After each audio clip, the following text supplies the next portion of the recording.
আপনি কি অপশন ট্রেডিংয়ে প্রতিদিন লস করতে করতে ক্লান্ত?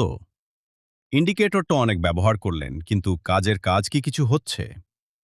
আজকের ভিডিওতে আমি আপনাদের সাথে এমন একটি simple price action option trading strategy share করব, যা সঠিকভাবে ফলো করলে আপনার ট্রেডিংয়ের অ্যাকিউরেসি অনেকখানি বেড়ে যাবে। ভিডিওটি স্কিপ না করে শেষ পর্যন্ত দেখুন, কারণ শেষের টিপসটি সবচেয়ে বেশি জরুরি। দেখুন, অপশন ট্রেডিংয়ে প্রফিট করতে হলে সবার আগে প্রয়োজন সঠিক লেভেল বা জোন চেনা।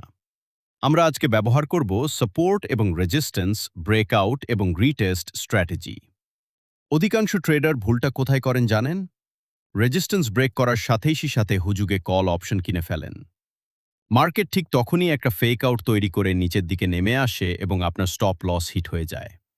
চলুন এবার চার্টে দেখে নেওয়া যাক কিভাবে পারফেক্ট এন্ট্রি নিতে হবে। ধাপ ১। প্রথমে নিফটি বা ব্যাংক নিফটি ৫ মিনিটের টাইম ফ্রেমে আজকের দিনের হাই এবং লো মার্ক করুন।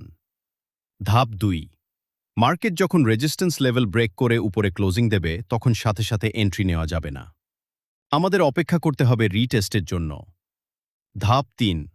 প্রাইস যখন আবার ওই লেভেলটাকে টেস্ট করে আবার বুলিশ ক্যান্ডেল তৈরি করবে, তখন আমরা সি বা কল অপশনে এন্ট্রি নেব। আর আমাদের স্টপ লস কোথায় থাকবে? যে ক্যান্ডেলটি রিটেস্ট করে উপরে উঠবে, ঠিক আগের সুইং লো এর নিচে আমাদের এসএল সেট করতে হবে।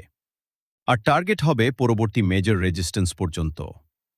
মনে রাখবেন বন্ধুরা, স্ট্র্যাটেজি যতই ভালো হোক না কেন, প্রপার রিস্ক ম্যানেজমেন্ট ছাড়া অপশন ট্রেডিংয়ে টিকে থাকা অসম্ভব। প্রতিদিন আপনার ক্যাপিটালের ১ থেকে ২% বেশি রিস্ক নেবেন না। আর সারাদিনে বড়জোর একটি বা দুইটি ট্রেড করুন। ওভার ট্রেডিং আপনার পুরো ক্যাপিটাল জিরো করে দিতে পারে। আজকের এই স্ট্র্যাটেজিটি আপনাদের কেমন লাগলো কমেন্ট করে অবশ্যই জানান। আপনি কি অলরেডি এই প্রাইস অ্যাকশন মেথড ব্যবহার করেন?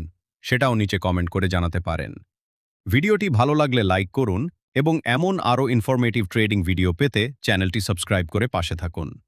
সবাই ভালো থাকবেন। Happy trading.